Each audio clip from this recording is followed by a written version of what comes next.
So obviously we're here, we're by the lake. It's a little bit of a different day today than what it was last time we were making a video. It's beautiful. There's also some other differences that are going on down in the hatchery from what I understand. Yeah, so last time we were looking at the Alevins, larval stage of the trout. Yeah. Now they look like a fish. What we call a swim up. They've started swimming. They're starting to use their mouths. It all gets interesting now. Yeah, they were loaded up with that yolk. They're a big abdomen. Well, they've absorbed that. Some of them are on the last bit of yolk. They're starting to feed, they're starting to swim, so we call them swim ups. And they're getting really motile, using their eyes, and they want to fill their mouth. Amazing. Should we go and have a look? Yes, check it out.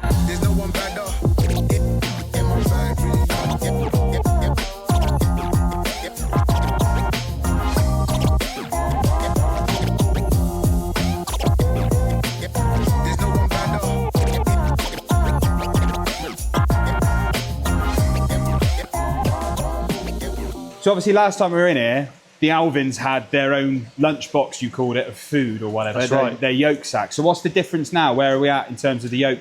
Well, they've pretty much eaten all, so they're down to their last cracker, effectively.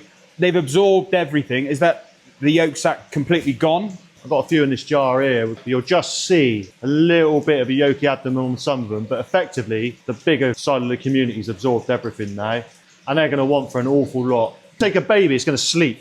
Wake up, eat, sleep, crap, everything else, that's all it does, really. Yeah. So they've gone through that stage, effectively. So all their sensory organs have come together now. They can see where they are. They can move. You know, they got rid of that massive sack of food on their back.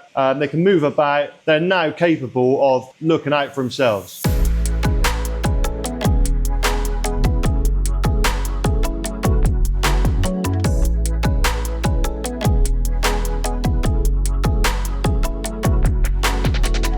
Yeah, so the buccal cavity, basically their gob, so it's just starting to use it. They've got a lot of senses within the mouth. It's really important that we come in with the right size food. Just like me and you, happily trough on a Mars bar or whatever, but if I give you a French stick, you're gonna get pretty pissed off pretty quick trying to chew your way through it.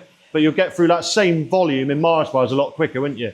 So we want to make this diet really palatable. The food companies are exceptional at doing that. I know the fish are gonna want to eat this and they're gonna want to eat as much as they can get their hands on. The animal's mouth on a trout is designed to feed in the water column, okay? They're not a generic benthic feeder, so by bottom feeder, I mean. So when we're feeding outdoors later on in their life, and even in here, we're not gonna just dump their ration in and let them graze on it. They won't graze on it, they'll leave it. They want to see it, hunt it, seek it. We've got a sight feeder and there's a predator, so it needs to see something, hunt it. Hence why a lot of fish get caught on something that doesn't really look like a natural pattern. Curiosity is going to catch that fish because it's seen it, it's hunted it. So that starts from here. This is ground zero for these guys. They're using their eyes. They're going to react to me, moving around. So I know they're alert. I can see them negotiating each other. And when I put some food in, you'll see they'll hunt it down.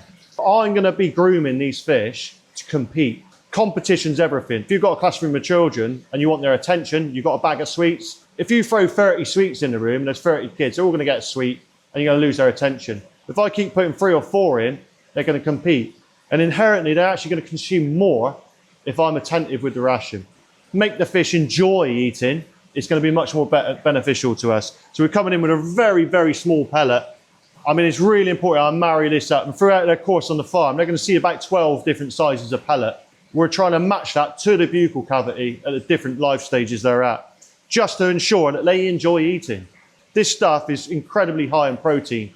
And as they get older, we'll drop down in protein levels. So we're well over 40% protein now, okay? And that's going to tail off as they get a bit older. As they get older, they don't need as much. So they're going to grow very fast, relatively, at the start of their life. Incredibly fast, incredibly good at converting that protein if I get this satiation right, get the right size pellet, and they're happy.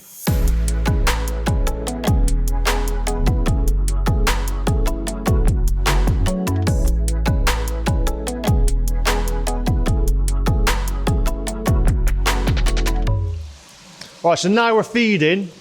As a byproduct of the feeding, it's going to be counterintuitive to the community. So we're going to get an effluent.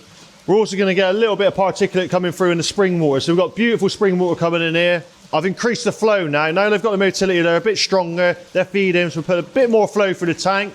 It's going to give them more available oxygen. They're going to consume more relative to what they're eating. And that's going to go up all the time. So you're going to see throughout these videos, we're going to give them more space, more flow. So obviously we're getting through a lot of grub now. These guys, like I said, time from A to B is really fast. Just like a baby, you get through a lot of nappies at the start. So these guys are crapping for fun at the minute because I'm going to be feeding them for fun. You know, we're going to be pushing. That's going to be detrimental to the water quality, so I'm going to be aware of what's going on. So we're going to clean them out an awful lot, 3 to 4 times a day. I'm going to be removing fecal matter, just gingerly without stressing them. All these things are going to be counterintuitive to them growing effectively. So I've got to alleviate that. So I've got little tricks. So I've got a little mat here, and that's going to remove a little bit of particulate coming down in the water. That coinciding with their fecal matter, they're two things I don't want those fish putting in their mouth. So hence we're going to satiate them so they're not mouthing bits of mud, bits of fecal matter. I want that food in there with that good bacteria. Also, what's going to happen is, just like you being in a dusty room, if you're a baby or an adult, if you're in that dusty environment, particulates for a fish, it's going to get on their gills, okay? And their body's reaction is a mucal covering. So they're going to come out in a mucal covering, just like you would on your lungs. You get mucus on your chest, you're going to cough. Oh, I don't want that happening. That mucus is going to make it harder for them to respire. It's going to make them harder to metabolize that food, convert it into flesh. So it's inefficient for me. It's detrimental to the health of the community. So by removing all these things constantly, I'm going to alleviate that. The problem with the mucal matter is, like I say, it's going to slow down the respiration, but also it's going to create a happy medium for what we call ectoparasites, which are little bugs that live on the outside of fish. They're endemic in the environment. They're in everybody's water course. They're going to come along and they're going to go, brilliant. That's like a purpose-made 10-tog duvet. I'm going to get tucked in and then they're going to start breeding like rabbits, and all of a sudden I'm going to have an ectoparasite problem. I don't want to be dealing with that. I found that fascinating, absolutely amazing, but I don't know about you, but I'm absolutely Baltic. Should we maybe head back to the lodge and warm up? Definitely. All right. Let's do it.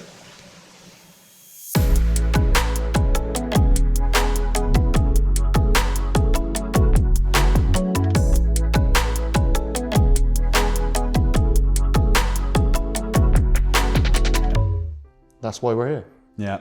And if you can get out, have a really healthy day out in the countryside, take home a really healthy meal, and you know a little bit more about where it came from, you're going to have there's a lot more integrity in that product for you, then all these videos are worth it. I think that this is the point that we're trying to make, is that actually fishing is a sustainable food source, and there's so much positivity with fishing. And yeah, you know, this is what Dan's really trying to get across, is that having that understanding of where these fish come from and the journey that these fish take is really important. You know, if you've liked this video today, check out the other videos on the channel, and don't forget to subscribe to the channel. We're aiming to try and get new videos out every week. We're putting shorts out daily, so don't forget to subscribe, and thanks for watching.